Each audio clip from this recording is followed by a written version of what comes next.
perfect segue into the third idea you wanted to share is how you hold people accountable. It has to be with, in case you missed that, listeners, I really want to draw that point back is if you can't measure it, if it's just something that's subjective, it's going to be very hard to create culture change, right? So this is one of the things I love about your model is you say, no, we're not going to be satisfied with some core value that sounds nice, looks nice up on the wall, but you can't measure. Let's drill it down into behaviors that you can measure so that that's one of the oldest axioms in business, right? What gets measured gets done. If you're not measuring it, nobody takes it seriously, Yeah. especially. So not only do leaders have to model the behavior, but you want to hire people based on do they exhibit those behaviors. If people don't, they shouldn't be part of the organization. If they need to be let go. And if to the extent that that's not happening, you're basically telling everyone, hey, those things on the wall, it's just a joke. It's not anything. We're just kidding. Like, no, Yeah, we don't really take that serious. So I wanted to draw exactly. back that's an incredibly powerful component, I think, of your process is the time you take to really drill down to create measurable behaviors. Maybe to wrap up here, do you think, well, I know you've got lots of stories, but maybe we could drill in, Mark, I think you were talking about one in the introduction about a company, and this really caught my attention. That's why I wanted to come back to it. My experience has been that for a culture to change, you're looking at a minimum of 3 to 5 years, for a true culture change.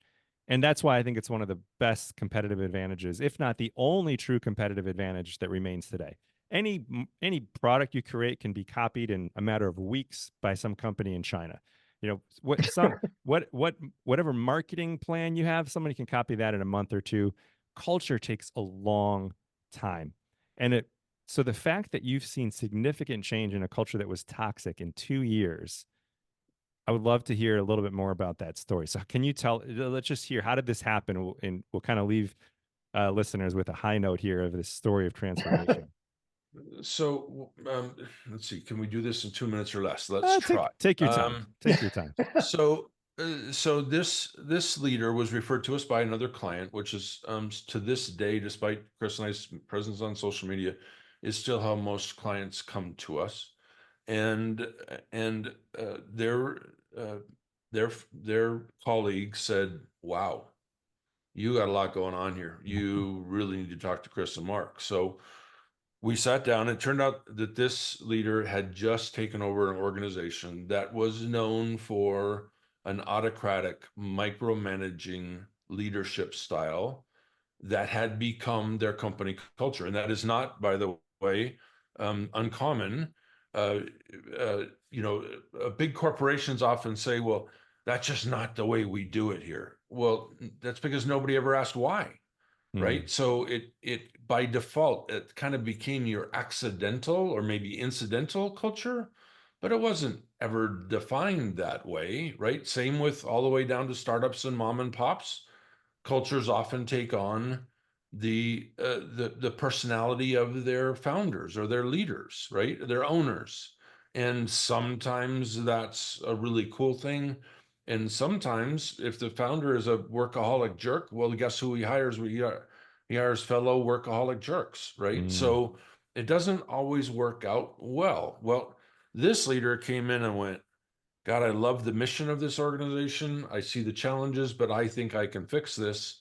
And as soon as he walked in, he found out that exactly half the staff already hated his guts, and he hadn't even walked in the door yet because they thrived within the autocratic. If you were going to ask me to produce a report, I'll spend 3 weeks on it, but you'll spend the next 3 days rewriting it because you didn't like what I did, and that lets me off the hook. Hmm. I don't have to be responsible. I don't have to. I'm not accountable for doing good work, knowing that you, my fearless leader, will redo it with no consequences to me. Right. So in walks this leader whose entire mantra is, I'm not going to do that for you. I'm going to expect you to do your job. There will be no rewriting. There will be no redos. I need you to do it right the first time. And I'll help you get there. along the way, but once it's done, that's your baby, not mine. And it threw people into a vicious circle, right? Mm. So we started working with them. We helped them define the behaviors exactly as Chris laid them out. And about half the people went, "You don't pay me enough for this.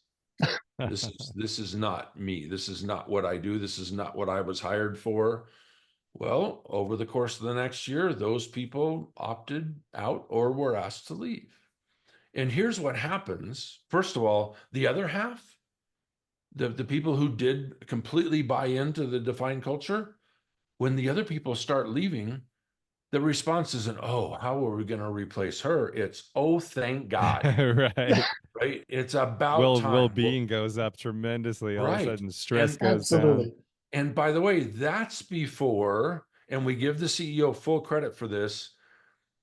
Maybe he struggled originally with communication, and one of their values is respect. And every once in a while, when the people didn't earn respect, the CEO made it clear they hadn't earned respect, so he wasn't living up to that, their version of the respect value.